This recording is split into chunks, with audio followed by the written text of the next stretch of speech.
Jubilee hills MIM ఎందుకు పోటీ చేయదు? జూబ్లీ హిల్స్ లా ఎంఐఎం ఎందుకని పోటీ చేస్తలేదు? లోపటంగా ఎవరితోని రాసుకొని పూసుకొని తిరుగుతుంది ఎంఐఎం. ఏదో కథ నడుస్తుంది లోపటంగా, ఏదో రహస్య ఒప్పందము, ఏదో లోపడి కథ తమ బొంగరం లెక్క నడిపిస్తున్నారు. అసలు ఎందుకు జూబ్లీ హిల్స్ లో ఎంఐఎం పోటీ చేస్తలేదు అనేది వాళ్ళకు అనుమానం తట్టుకుంటాట బిర్రగా. ఇక నిర్ణయించిన అభ్యర్థి నవీన్ యాదవ్ ఎన్నికల ప్రచారంలో కేంద్ర మంత్రి కిషన్ రెడ్డి గోలేసింది. దరుస్సాలం నిర్ణయించిన అభ్యర్థి నవీన్ గా రకంగా ఆయన నిర్ణయించిన అన్నట్టుగా ఇట్లా చెప్తుంది కథ. ఇక బీఆర్ఎస్ పార్టీకి ఓటేస్తే మోరీలో వేసినట్టే అని ఆంబాయ వెళ్ళబోసుకుంటుండు కిషన్ రెడ్డి. ఇక గురువారం జూబ్లీ హిల్స్ నియోజకవర్గ పరిధిలో బోరబండ డివిజన్ పార్టీ కార్యకర్తల సమావేశంలో ఆయన మాట్లాడుతూ బీఆర్ఎస్ కాంగ్రెస్ పార్టీలు మజ్లిస్ కనుసన్నల్లో పనిచేస్తున్నాయని అన్నారు. మజ్లిస్ పార్టీకి అభివృద్ధి అవసరం లేదని అన్నారు. కాంగ్రెస్ పార్టీ ఏ ముఖం పెట్టుకొని ఓట్లు అడుగుతుందని ప్రశ్నించారు. హామీలను అమలు చేయకుండా మోసం చేసిందన్నారు. ఇక ఇంట్లో మజ్లిస్ అంటే ఇంకో కోళ్ళగా గుర్తుకొస్తుంది. అది ఏదో లోపట ఈయన అన్నో అలకానో ఈలకానో పశలు పోగు చేసి ఏదో సంస్థ పెట్టి ఇక వాళ్ళకో వీళ్ళకో షెడ్డో పడ్డో దానం చేసినట్టు సాయం చేసిన ఒక కోళ్ళగా, ముస్లిం కోళ్ళగా అది కూడా ఇప్పుడు రంగంలో దిగిందట.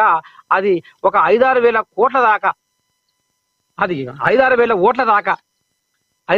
ఓట్ల దాకా ఇది గుంజుకునే ఉపాయం చేస్తుంది కోళ్ళగా జూబ్లీ హిల్స్ అనేది కూడా కథ నడుస్తుంది. ఇక మరి అక్కడికొస్తారకల్లా మజ్లిస్ పార్టీ ఎంఐఎం ఎక్కడ ఒరిగితే అక్కడ గెలుపు అనేది చర్చ నడుస్తుంది. కానీ ఇలా ఇంకో 5-6 వేల ఓట్లు ఈ కోళ్ళగా నేను దాన ధర్మాలు చేసిన, సాయాలు చేసిన, అది చేసిన, ఇది చేసిన అని కొంతమందిని ఒక 5-6 వేల ఓట్ల దాకా గుప్పిట్లో పెట్టుకుంది. అవి నాయే అని అంటుంది ఈ కోళ్ళగా. చూడాల మరి రేపు ఏం జరుగుతుందో ఏం కథో అనేది మనం ముందు చూద్దాం.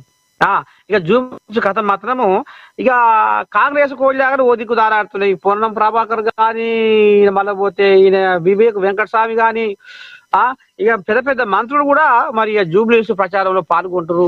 ఇలా ఏకంగా ఇవాళ మరి జూబ్లీ హిల్స్ కాంగ్రెస్ అభ్యర్థి నవీన్ యాదవ్ అయితే ఇవాళ నామినేషన్ రోడ్ల మీద 1000 మందితోటి తీసుకుపోయి నామినేషన్ వేసే కథ నడవబోతుంది. చూడాలి మరి రేపు మరి ఎటడ సంగతి ఏంది, జనాలు ఎవరికి పట్టం కట్టబోతున్నారు, బీఆర్ఎస్ వాళ్ళు ఎట్టుబడి ఈసారి గెలుపు మాదే అని వాళ్ళు సంకలు గుద్దుకుంటున్నారు. ఆమెని ఈ సభ పెట్టినా ఆ సభ పెట్టినా ఏ సభ పెట్టినా నువ్వు ఏడుస్తూనే ఉండాలి అని సునీత చెప్తుర్రు. ఇక ముచ్చట లేదు, నీదే గెలుపు, యువ నాయకత్వం అంతా నీ అంటే ఉంది, జనాలంతా నీ అంటే ఉర్రు. నువ్వు చేసిన సామూహిక శ్రీమంతాలు కానీ, అన్నప్రాసన కానీ, ఇవాళ 100 మందిని నువ్వు టీచర్లుగా తీర్చిదిద్దినవు. ఇవాళ ఆపతికి సాపతికి నువ్వు అరుచుకున్నావు నవీను. ఇక నిన్ను మించినోడా లేడు ఇలా అని ఇక్కడ బీఆర్ఎస్ కాంగ్రెస్ కోళ్ళాగలు కూడా ఇక మరి జబర్దస్త్ చెప్పుకొస్తున్నాయి.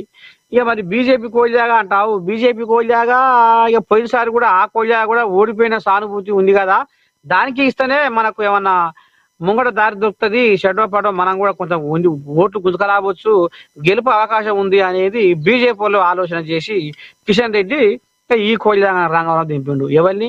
కల దీపకుని. చూడాలా మరి ఇలా రేపు మరి ప్రచారాలు, కథలు, కార్ఖానాలు ఏ రకంగా ముంగడిపోతాయి, ఎవరిది విజయం అనేది మనం ముందు చూద్దాం. సోషల్ మీడియా ఛానళ్లకు హైదరాబాదు సిపి సజ్జనార్ వార్నింగ్. అమ్మా ఎందుకంటే మరి ఇష్టపూర్తిగా ఇష్టమే కిష్టపురం అన్నట్టుగా కోయిలాగలు ఆస్తాయా, చేతుల పోనుంటే దాన్ని ఇటు మలిచి ఇట్లా అట్లా అటు మలిపి ఇటు మలిపి అటొంచి ఎన్ని రకాలుగా కథ చేస్తారో ఎరికే. ఇక ఇలా మరి సిపి దాకా వచ్చిందంటే కథ ఏదో ఉంది. సోషల్ మీడియాలో ఫేమస్ అయ్యేందుకు చిన్నారులను బలిపెట్టవద్దని వ్యాఖ్య. పిల్లలతో అనుచిత కంటెంట్ చేయించే వారిపై కఠిన చర్యలు ఉంటాయని హెచ్చరిక. లైక్స్, వ్యూస్ మాయలో పడి విలువలను మర్చిపోతే ఎట్లా? ఓ ఫేస్బుక్, మా ఫేస్బుక్ విశ్వానికే అయినా నువ్వు పెదరికు. సంచార జీవిగా దేశాలు తిరిగేవు, ప్రచారకర్తగా ప్రపంచం చూపేవు. జగమంతా మా జేబులో పెట్టి అరచేతిలో కలియుగం అంతా కండ్ల చూపిస్తావు ఫేస్బుక్. పక్క మించి లేతనే నీ ముఖం చూస్తారు ఫేస్బుక్. ఆ, ఇక కనుకనేమి ఎవడు కనిపెట్టిండో ఈ ఫేస్బుక్ వాని కడుపు చల్లకుండా పొద్దు లేదు మాపు లేదు ఏ పని మీద సోయి లేదు దేవుడు. హోయ్! ఆ ఇక నేటి తరం భార్యలు ఏం చేస్తున్నారయ్యా, మొగడు లేచి పొద్దుగాలు లేచి కొలువు పోవాలన్నా.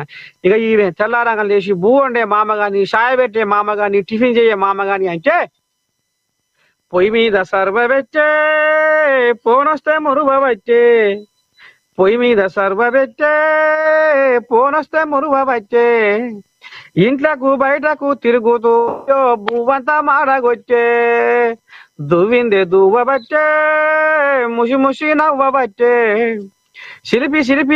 సిలిపీలు పెడుతుంటే చుట్టాలు పెరగబట్టే. ఆ ఇంకో గిసవంటి కథ నడుస్తుంది. ఇక ఈ కథల గిసవంటి వ్యవహారంలా ఇక లేంది పోంది ఓ బుడ్డ పోరగాళ్ళకు కూడా లేందో జరిగించి ఆ పసి పోరగాళ్ళతోటి ఎరకలేని వాళ్ళకు అన్ని ఎగజెప్పి ఉసిగొలిపి నేర్పించి పట్టు పగ్గాల మీద వాళ్ళతోని నటన చేయించి ఎవరికి ఇష్టం వచ్చినట్టుగా వాళ్ళు ఇక ఆరం తప్పిన పోస్టులు సోషల్ మీడియాలో పెడుతుర్రు అనేది హైదరాబాద్ సిపి నిన్న మొన్న కొలువెక్కిన ఇక మరి సజ్జనారు పడ్డదట. సజ్జనారు కంట పడ్డది, చెవుల పడ్డది. ఇది ముచ్చట ఎట్ట చేయాలి ఏం చేయాలని ఇక బాగా నొప్పి అనుకుండాట. వాళ్ళని మాత్రము బుడ్డ పోరగాలను అడ్డు పెట్టుకొని సోషల్ మీడియాలో బగ్గ పేరు సంపాదించుకుందామని కలలు కంటున్నా ఈ ఎవరో వాళ్ళని పసిగట్టి ఏం చేయను అది చేస్తా, తోడకలు తీస్తా, మైలపోలు తీస్తా అనేది ఇప్పుడు సజ్జనార్ సారు ఈ రకంగా హెచ్చరిస్తుండు. అందుకనే ఇక మరి సోయిలేని పనులు చేసి మీ స్వార్థం కోసము బుడ్డ పోరగాళ్ళను బలి చేస్తే బుడ్డ పోరగాళ్ళను అడ్డం పెట్టుకుంటే మాత్రము అర్థమైంది కదా సజ్జనారు. చిన్నసను కాదు అనుకున్న పని చేస్తాడు, జర తస్మాత్ జాగ్రత్త పైలం. ఏమంటున్నా ఇక ఈ కథ ఇట్లా ఉంటే ఇక రా ఇంకేముంది, ఇంకేం రాసుకొచ్చిర్రు. శ్రీశైల మల్లన్న సేవ